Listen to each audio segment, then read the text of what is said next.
Welcome, welcome. Happy Wednesday. Welcome to the Nurse Mark and the Green Nurse Daily Dose of AFA. So today we're going to talk a little bit about diabetes and healing with cannabis. So when we educate, okay, I'm just going to go over the endocannabinoid system really quickly, and then we'll get into just some bullet points. Yep. So people will say, oh, can cannabis help my diabetes? And I'm like, well, it depends upon the type of diabetes that you have. Number one, when it comes to regulating, glucose in our systems and insulin levels. So diabetes type 1 is this. It's a structural problem where patients do not make insulin. So there's no, so the endocannabinoid system can't stimulate insulin. However, it can. Yeah, those cells in the pancreas are just not there. They're not there. They've died or whatever's happened, right? Yep. It's like an autoimmune condition. There's a lot of people that are born with it or they develop it. Right. Diabetes type 2 is a functional problem where patients don't respond to the insulin that they're making. So, and so over time, they start not making enough of their own. And it's an epidemic in the country. Type 2 diabetes is truly an epidemic in the United States, and it's diet related, and it's, it's totally diet related. It is. So there's a lot of pre-diabetes out there. And if you catch it ahead of time, it runs in my family. My grandmother, her father was diabetic, type 2. Both my brothers are diabetic. So you got to be on. You got to be on this, folks. I mean, diabetes, Sherri, having worked in the space, diabetes is a horrible disease. It is just. It brings on so many other issues. And this is, I could go through the long-term complications of diabetes. Okay. And then I'm going to talk a little bit about the endocannabinoid system and how it works, and then we'll talk about symptoms. Okay, so really quickly, the long-term complications of diabetes, right? Just think about this over time. Neuropathy or nerve damage. Our peripheral, hands and feet and legs, right? Yep. We have this autonomic area where we have this nerve damage that goes into our peripheral system and also our autonomic system, such as our bladder and sex organs and GI tract. So neuropathy causes chronic pain. And this chronic pain is from the nerve damage causing peripheral and autonomic neuropathy. And there's not a lot of medication that works for neuropathic pain. What do? They use gabapentin occasionally and other ones, but they're not that effective. And thank goodness cannabis is showing to be much more of an effective medication for neuropathic pain. Absolutely. It is amazing. And that's what we're going to talk about in the next segment. So retinopathy, glaucoma, and cataracts. So just think about this. So we have damage to the nerves and blood vessels in the eyes. Right. So then we have all of this glucose circulating through our system, and we're not able to get it into our cells. So insulin carries sugar into our cells. So whether it's because the cells are insulin resistant or, there's other mechanisms of action that cause that glucose to not be distributed to the cells. Right, exactly. Yeah. So cannabis may stabilize blood sugar by reducing these catecholamines or stress-related hormones in our body to decrease inflammation. So it's truly when our body, we have these elevated glucose levels and our diabetes isn't being managed, we are in a chronic inflammatory state. So here we go. So eye problems. Then we have kidney problems. So elevated glucose level causes damage to the filtering cells of our kidneys. Right. Heart disease. Yep. Damage to the vessels of our heart, coronary artery disease, and cardiomyopathy. Yeah, you see the theme here? It's damage to those little tiny vessels. The little nerve endings, the tiny vessels, the blood vessels. Yeah, because of all that excess glucose. All that excess glucose. So then we have all of these vascular diseases. So cerebral vascular disease is damage to the tiny blood vessels in the brain that has been known to lead to stroke. Yeah, that's my grandmother had, by the time I was 5, she probably had 3 strokes because of her diabetes. Oof. Yeah. Then we get into the peripheral, which we have. Peripheral is far away, right? Legs, peripheral vascular disease or peripheral arterial disease, which causes muscle aches, numbness in the calf. So they call that claudication. This can lead to vascular problems. And these vascular problems actually lead to potential wounds and infection.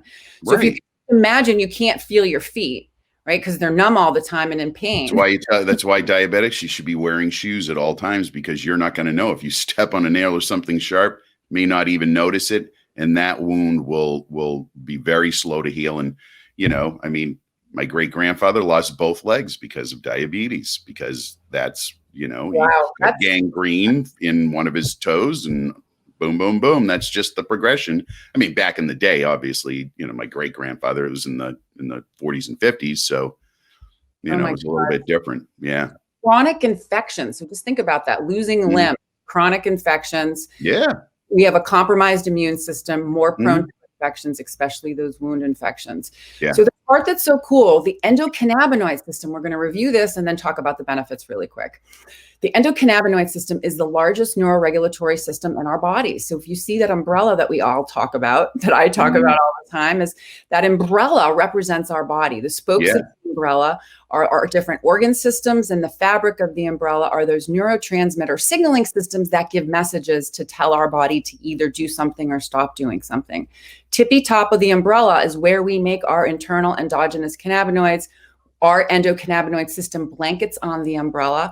So we have these receptor signaling systems, and they play a role in regulating energy balance, appetite, insulin sensitivity, pancreatic cell function, and metabolism of lipids. So what does this mean? We want to support a healthy endocannabinoid system. How do we do that? Cannabinoids and other health and wellness activities. Absolutely. Let's focus on really quickly. We got a great list of reported benefits of using cannabis if you have diabetes. Ready? Go. 1, stabilizes blood sugar levels by reducing the stress-related hormones. Acts as an anti-inflammatory, which lacks the side effects of steroids, which diabetics need to avoid. Right. Acts as an antioxidant to help decrease that arterial inflammation. It's a vasodilator, which helps keep blood vessels open and can reduce blood pressure and improve circulation. It's really cool. This is a good one. Neuroprotectant. So cannabis helps to protect the nerve covering from inflammatory attack. And so that has to do with a lot of our brain cells, right? Lessens. I like my brain cells. I know, totally. Brain cells. I don't have a lot of them left now. Just kidding. That's why. I have so many, my head hurts. That's why we're cannabinoid friendly. Keep those brain cells filled up. Yeah. So it lessens neuropathic pain, and neuropathy comes from inflammation of the nerves, right, by these particular proteins that the blood deposits. So that triggers an immune response. So just imagine auto-regulating that ability and decreasing that pain naturally. Right. And, in neuropathic pain, we're talking about a lot of cancer patients too, after post-treatment, they have neuropathy. So this is applicable there as well. Yeah, really good. Okay, we're getting there. Okay, cool. We're almost done. So, antispasmodic agent. So it helps to relieve diabetic muscle cramps and GI upset. Bingo. That's really cool. Really. And then here we go. This is one of my favorites because I'm really a cannabinoid eater. Cannabis used as in food products, infused oils, can provide long-lasting levels of key cannabinoids that are beneficial for both arterial and cardiac health. Really cool. Yeah. Another thing that we talk about too is eating hemp, hemp protein, hemp seed oil, hemp hearts. Yep. Hemp milk contains a fatty acid called gamma-linolenic acid, which is an essential omega-6 fatty acid that can help ease the pain of the diabetic neuropathy, improve blood glucose control, and help ease symptoms of inflammation such as rheumatoid arthritis. So really, really cool. I love how we can even incorporate cannabinoids from our food choices through hemp. Yes. All right. All right. Cannabis topical. So really, really cool. Can be applied directly to hands and feet that are affected by this neuropathic pain and tingling. And oftentimes we see a lot of cannabinoids, full spectrum mixed with a lot of other phytobotanical nutrients and essential oils that can actually help decrease, and increase the effectiveness of that topical. Isn't it just that wonderful web of everything interrelated? And that's why cannabis and cannabinoids are so powerful. Yes. So when we look at the umbrella, we look at our nerves, right? So when we're talking about diabetes, you know, the immune system, the eyes, the brain, the heart, the cardiovascular system, all of these things are different spokes in our umbrella. And so when we bring cannabinoids into our diet, it works on the entire umbrella all at the same time. Plant cannabis for the win. Plant medicine for the win. Totally. So here we go. So if you or someone you love is suffering from chronic illness, chronic pain, if you or someone you love is interested in learning how to incorporate cannabis into your daily life for health and wellness, or if you're a newbie out there and you're canna curious, you want to have a recreational or a social adult use experience, contact us. We're good at that. We enjoy teaching. What we do. That's what we do. What we do. Contact us at www.thegreennurse.com. All right, folks. Thanks for stopping by.